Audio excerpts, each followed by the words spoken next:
Dr. Amy Carter walked down the long white halls of the medical ship sanctuary. Her soft shoes made no sound on the metal floor. Around her, alien doctors moved with purpose, their strange forms creating shadows on the walls. The sanctuary was huge. It stretched for miles in every direction with thousands of rooms filled with medical equipment from 12 different worlds. Amy had been working here for 8 months, but she still felt small in the massive ship. "Human, bring me the plasma injectors," called Zekmore from across the medical bay. The Valdarian stood 9 feet tall, his blue skin covered in natural armor plates.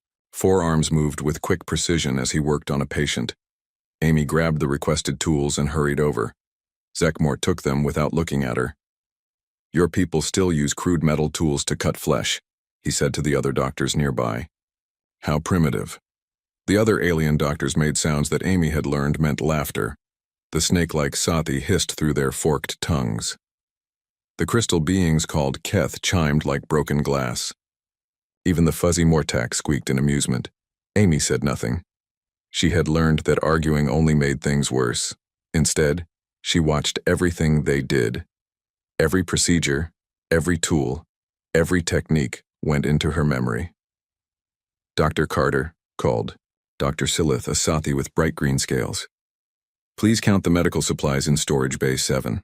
It was busy work and they all knew it. Counting supplies was a job for computers, not doctors.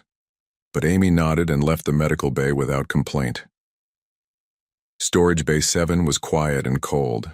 Rows of metal shelves held thousands of medical items from across the galaxy. Amy pulled out her tablet and began her count, but her mind wandered to other things. She thought about the anatomy books hidden in her quarters, pages and pages of notes about alien biology that she had written by hand. The other doctors thought humans were too simple to understand complex alien medicine. They were wrong. Amy had studied every species on the ship. She knew that Valdarians had 2 hearts and backup organs for everything. She knew that Sathi could regrow lost limbs if you kept the wound clean. She knew that Keth bodies were made of living crystal that could be repaired like broken glass. The other doctors used machines for everything. Healing chambers that could fix any wound in hours. Devices that could rebuild organs from scratch. Medicine that worked like magic. But Amy had noticed something they missed. Sometimes the machines failed. Sometimes the perfect medicine did not work. When that happened, the alien doctors stood around looking confused while patients died. Amy finished counting the supplies and returned to the medical bay. The alien doctors were gathered around a viewing screen, watching news from the outer colonies. "Another Nexari raid on the mining worlds," said Zekmore, shaking his large head. "They grow bolder each day. The Nexari were warriors from the dark edge of the galaxy. They attacked without warning, took what they wanted, and left destruction behind.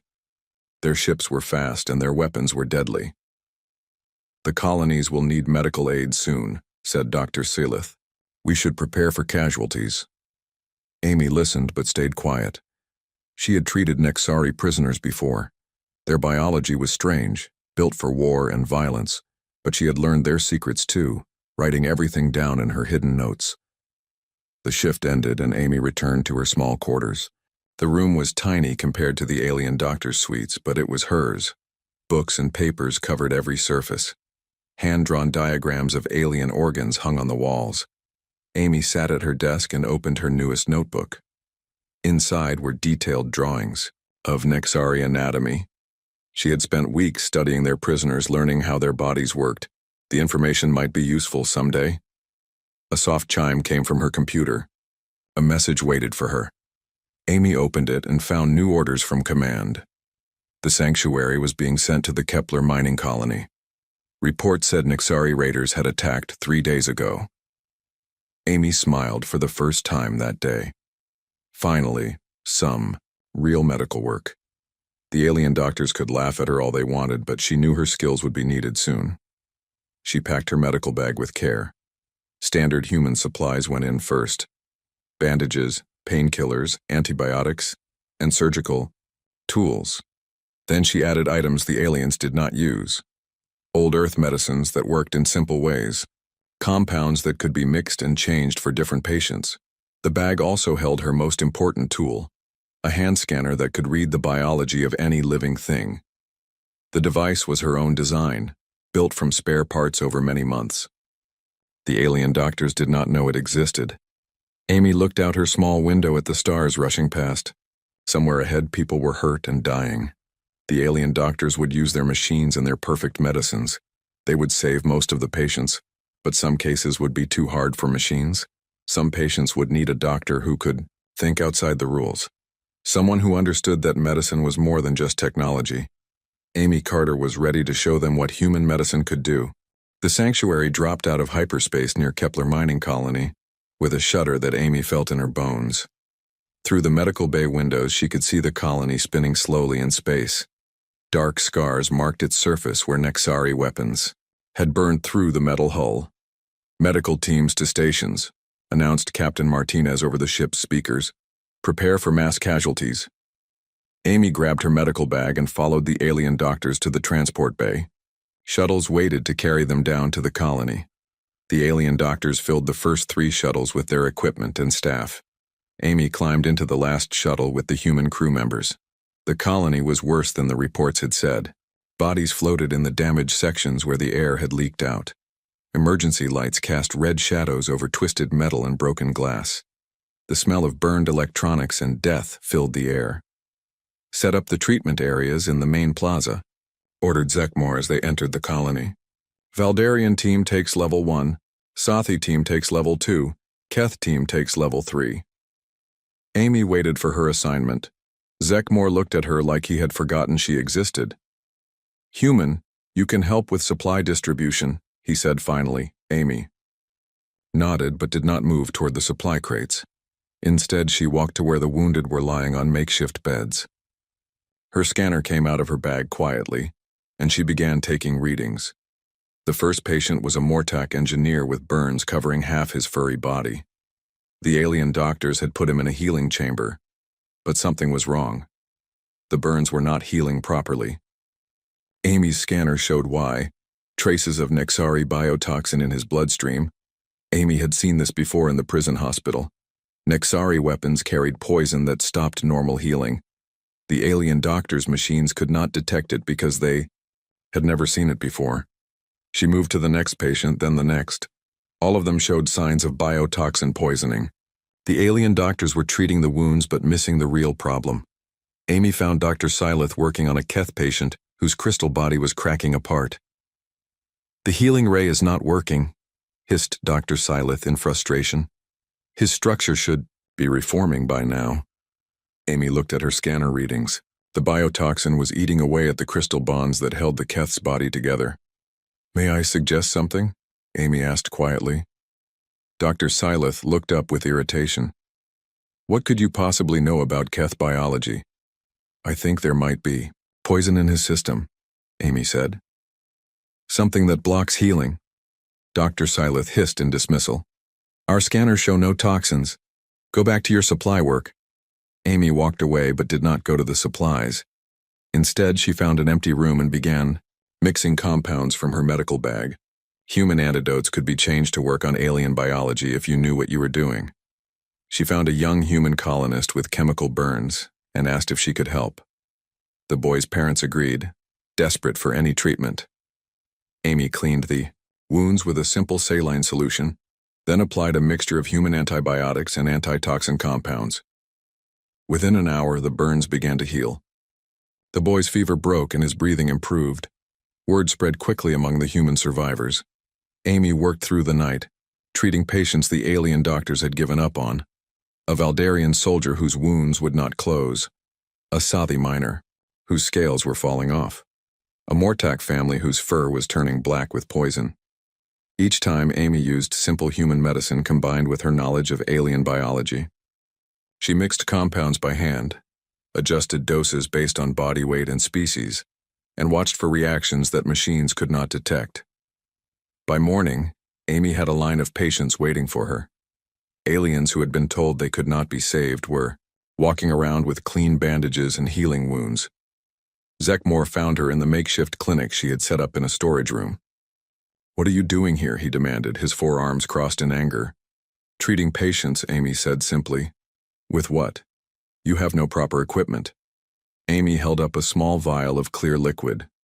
Human antidote, modified for biotoxin poisoning. Zekmore stared at the vial. That is impossible. Our scanners detected no toxins. Your scanners have never seen Nexari bioweapons before, Amy explained. They do not know what to look for, but I have treated Nexari prisoners. I know their poisons.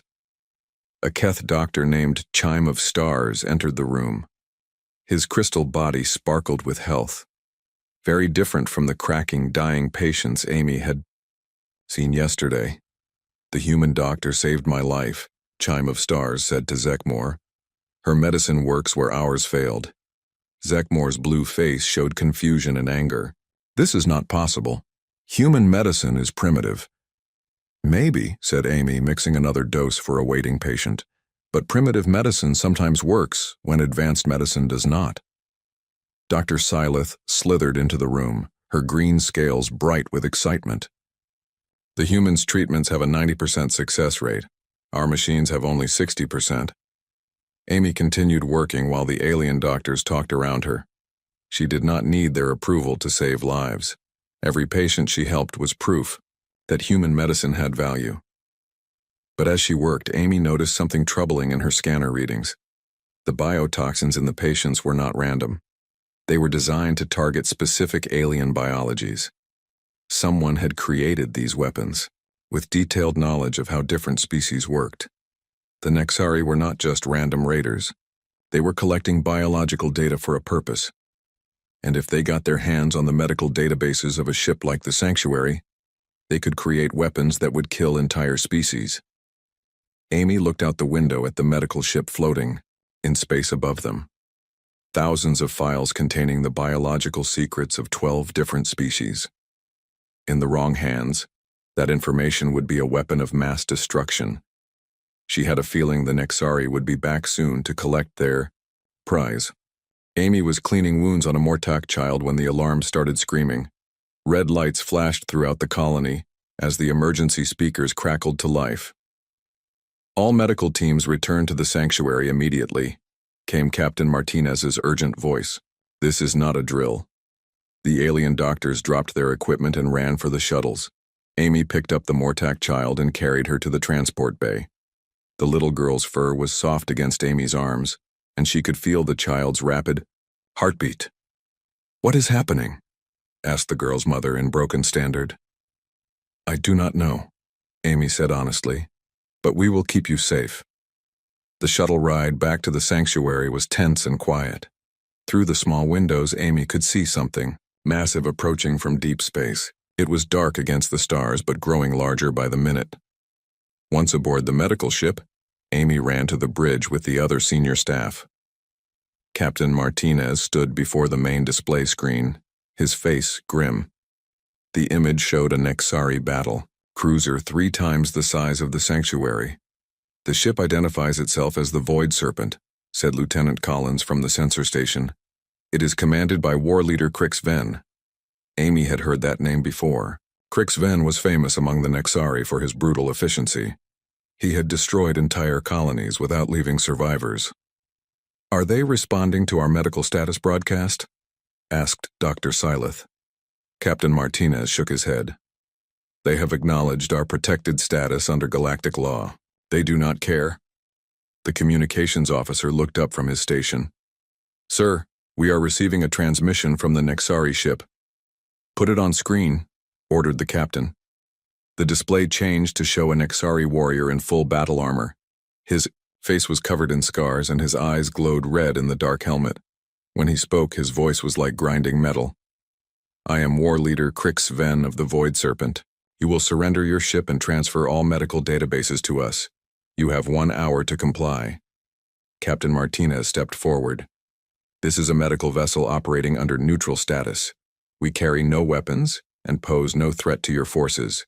Crix Ven laughed, a sound like breaking glass. Your medical knowledge is a weapon, human. Information about alien biology that we can use to create better ways to kill our enemies. Surrender now, or be destroyed. The transmission ended. The bridge fell silent except for the hum of the ship's systems. Can we run? asked Zekmore. Lieutenant Collins checked his instruments. They have deployed a gravity well generator. We cannot enter hyperspace while it is active. Amy studied the tactical display showing both ships. The Void Serpent was massive and covered in weapons. The Sanctuary had only basic shields and no way to fight back. How long until they attack? Asked Captain Martinez. 58 minutes, replied the sensor officer. Amy watched the alien doctors argue about surrender while the human crew prepared for battle they could not win. But her mind was working on a different problem. She was thinking about the Nexari files in her hidden notes. Captain, she said quietly, I need to see the Nexari medical files from our database. Captain Martinez looked at her with surprise. This is not the time for research, Doctor. Please, Amy said. I might have an idea. The captain nodded to the computer officer, who brought up the requested files. Amy scrolled through biological data on Nexari physiology. Heart rate, blood, chemistry, nervous system, respiratory requirements.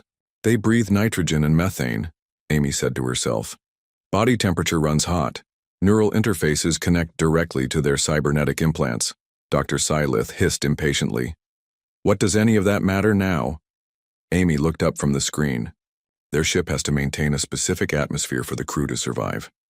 And their command systems are linked directly to their nervous systems through bio-neural interfaces. So? Asked Zekmore. So if something disrupted those neural links, they would lose control of their ship, Amy explained. Like a stroke that affects the whole crew at once. Captain Martinez stared at her. Do you know how to cause something like that? Amy was already pulling up pharmaceutical databases on her tablet. Human neurology research has developed compounds that can disrupt nerve function. If I can modify them for Nexari biology, that would be chemical warfare, protested Dr. Sylith. Medical personnel cannot create weapons. It is not a weapon, Amy said firmly. It is a medical treatment that causes temporary paralysis, like anesthesia during surgery. She was already running calculations in her head. Nexari neural chemistry was different from human, but the basic principles were the same. Too much or too little of certain compounds would shut down nerve function. How would you deploy it? Asked Captain Martinez. Amy pulled up the ship's inventory on her tablet. We have medical supply drones for emergency deliveries. They are small enough to avoid most sensors. If I can get them inside the Nexari ship's atmosphere system. The atmospheric intakes are heavily shielded, said Lieutenant Collins. Amy smiled for the first time since the alarm started. Not against medical supply drones, they are designed to look harmless. Just emergency medicine being delivered to wounded crew members. Captain Martinez looked around the bridge. The alien. Doctors were silent, their faces showing fear and confusion. The human crew members waited for orders. How long do you need? The captain asked Amy. Amy was already heading for the door. 40 minutes if everything goes right, maybe less if I skip the safety testing. Do it, said Captain Martinez. And doctor, do not skip the safety testing. We only get one chance. Add this. Amy ran through the corridors toward the pharmaceutical bay. Behind her, she could hear the captain giving orders to prepare the supply drones. The sanctuary's only hope now rested in the hands of the human doctor that everyone had underestimated. In 37 minutes, they would learn if human medicine could defeat Nexari warfare. Amy burst into the pharmaceutical bay and started pulling compounds from the storage units. Her hands moved with practiced speed, measuring and mixing chemicals that most doctors only used for surgery. The base compound was lidocaine, a simple human anesthetic. But Amy needed to modify it for Nexari physiology. Their nervous systems ran on different electrical patterns than human brains. She added potassium chloride to affect nerve conduction, magnesium sulfate to enhance the blocking effect. Then came the tricky part, adjusting the molecular structure so it would work on Nexari neural interfaces. Amy pulled out her tablet and called up the Nexari biological data. Their cybernetic implants connected directly to the brainstem through artificial synapses. If she could overload those connections, the warriors would lose control of their ship systems. Computer, run simulation on compound effectiveness. She said to the lab's artificial intelligence. Numbers scrolled across the screen. The compound would work, but only if she could get the concentration exactly right. Too little and it would have no effect. Too much and it might kill the entire crew. Amy did not want to kill anyone. She just wanted to stop them from destroying the sanctuary. The bay doors opened and Captain Martinez entered with Lieutenant Collins. Behind them came Dr. Syleth and Zekmore, their faces showing worry and doubt. "How is it going?" asked the captain. "Almost finished," Amy said, adding the final ingredients to her mixture. "But I need to test it first." "We do not have time for extensive testing," said Lieutenant Collins. 23 minutes until their deadline." Amy nodded and drew a small sample of her compound into a testing device. The machine would simulate how the chemical would affect Nexari nervous systems. "Test results in 30 seconds, announced the computer. Dr. Syleth slithered closer to watch the display. "This is insane," she hissed.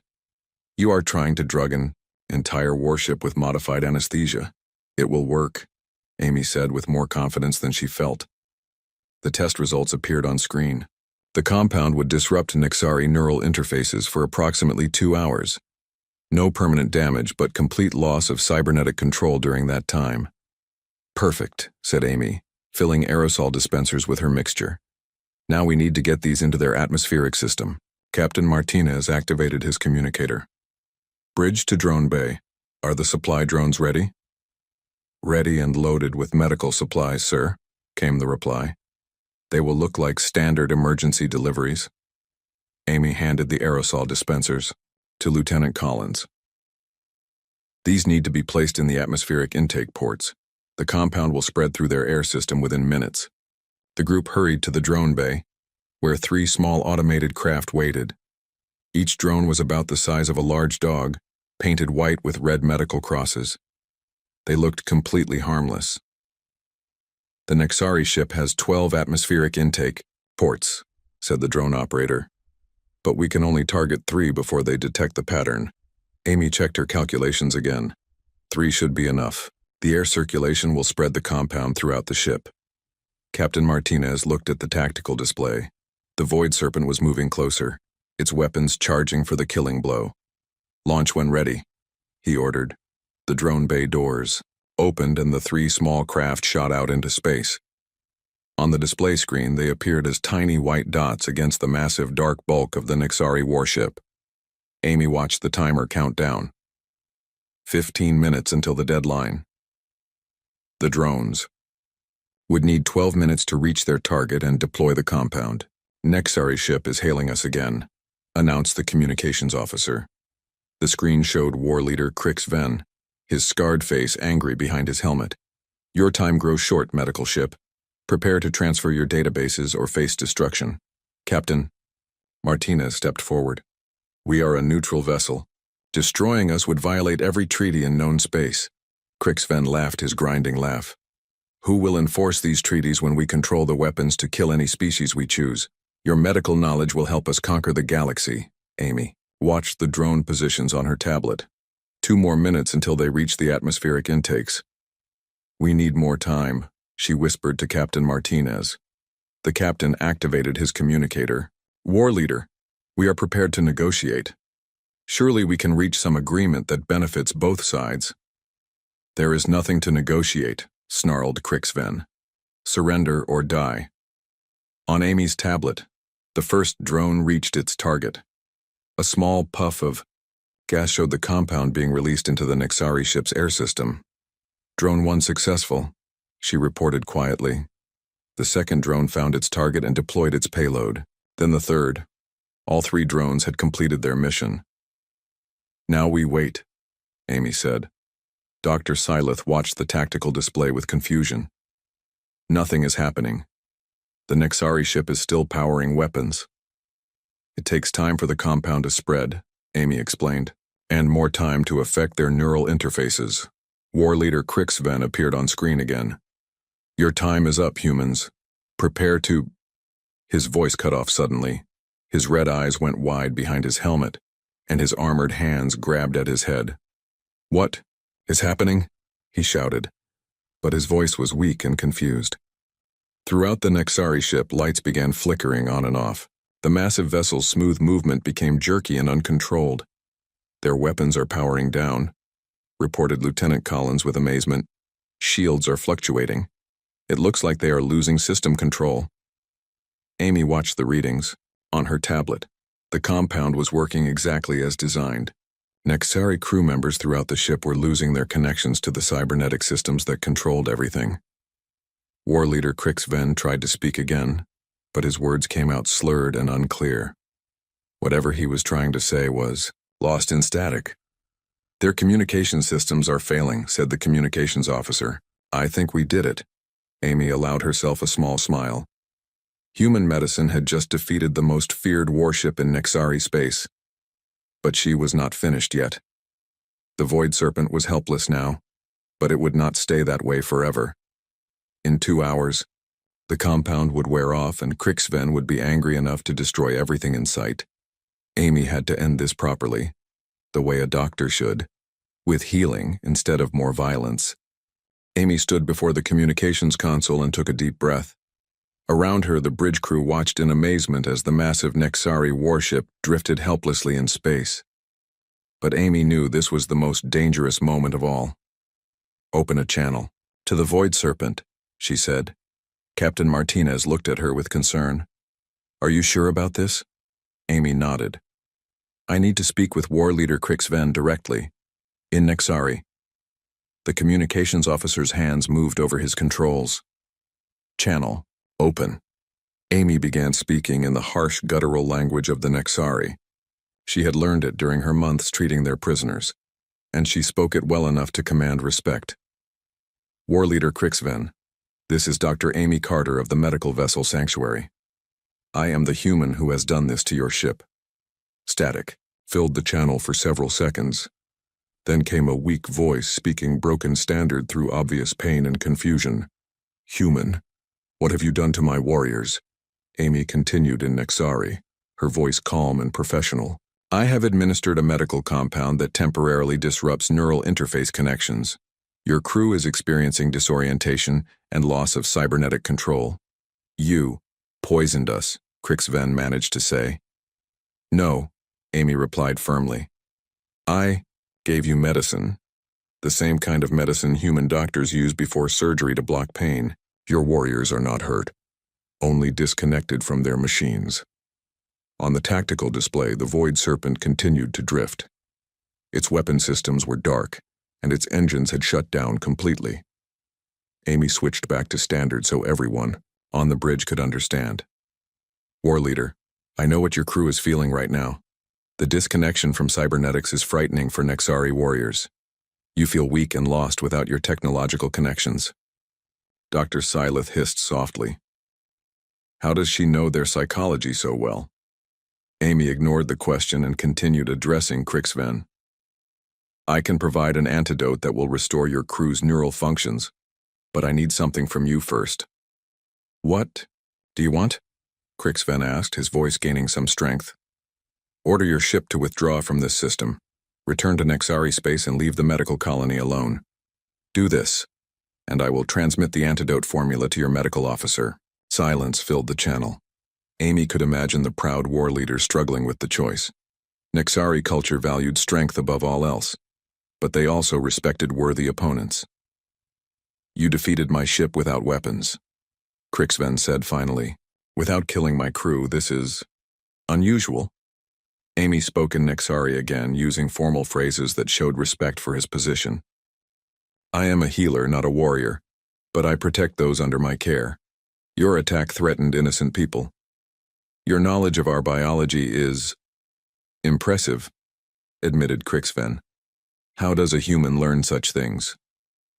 "By watching and learning," Amy replied. "By understanding that all living beings share certain basic needs. Pain, fear, the desire to survive. These things are the same across all species." Captain Martinez watched the exchange with fascination. The alien doctors stood quietly nearby, their earlier dismissal of human medicine forgotten. Amy pulled up the antidote formula on her tablet. "War Leader, I am transmitting the chemical compound that will restore your crew's neural functions. It is a simple mixture that your medical officer can prepare in minutes. Why do you help us? Asked Crixven. We came here to destroy you. Amy considered the question carefully. Because healing is what I do. Because your warriors do not deserve to suffer for their leaders' choices. And because I believe even enemies can learn to respect each other. The tactical display showed the Void Serpent systems slowly coming back online as their medical officer prepared the antidote.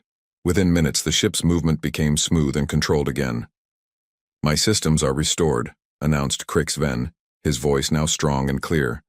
My weapons are online. The bridge crew tensed, ready for the attack that might still come. But Amy remained calm. Yes, she said. And now you must make a choice. You can attack a medical ship that showed you mercy, or you can withdraw with honor. Another long silence. Then Crixven spoke in formal Nexari, words that made Amy smile. The healer warrior who fights without weapons has earned the respect of Crixven. You have shown mercy to those who showed you none. This is true strength. The Void Serpent began turning away from the sanctuary. Its massive engines flared to life, preparing for the jump to hyperspace. But understand this, human, added Crixven. Other Nexari war leaders will hear of what happened here. Some will seek revenge for this defeat. Amy nodded, even though he could not see her.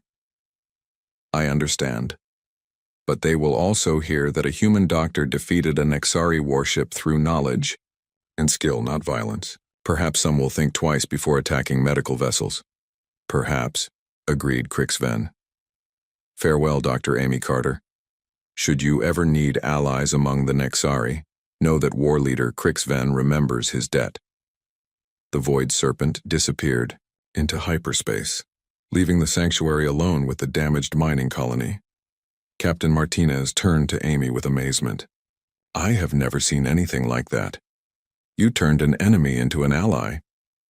Amy shrugged and put away her tablet. I just did what any doctor would do. I treated the disease and healed the patient. Dr. Silith slithered over to Amy, her green scales bright with excitement. Your understanding of cross-species medicine is extraordinary. Will you teach us your methods? Amy looked around the bridge at the alien doctors who had dismissed her just days before. Now they watched her with respect and curiosity. I would be happy to share what I know, Amy said. But remember, good medicine is not about having the most advanced technology. It is about understanding the patient and finding the right treatment. Zek Moore stepped forward with all four arms extended in a Valdarian gesture of respect. We have learned much from watching you work, Dr. Carter. Perhaps human medicine is not so primitive after all. Amy smiled and headed for the door. I need to return to the colony. There are still patients who need care. As she walked through the corridors toward the shuttle bay, Amy thought about the message she would send to Earth. The galaxy was full of advanced alien civilizations with incredible technology. But sometimes the old ways still worked best. Sometimes all you needed was a doctor who cared enough to pay attention, to learn from every patient, and to never give up looking for answers. The mining colony still had wounded people who needed her help. And Amy Carter, the human doctor who had defeated a warship with nothing but knowledge and courage, was ready to get back to work.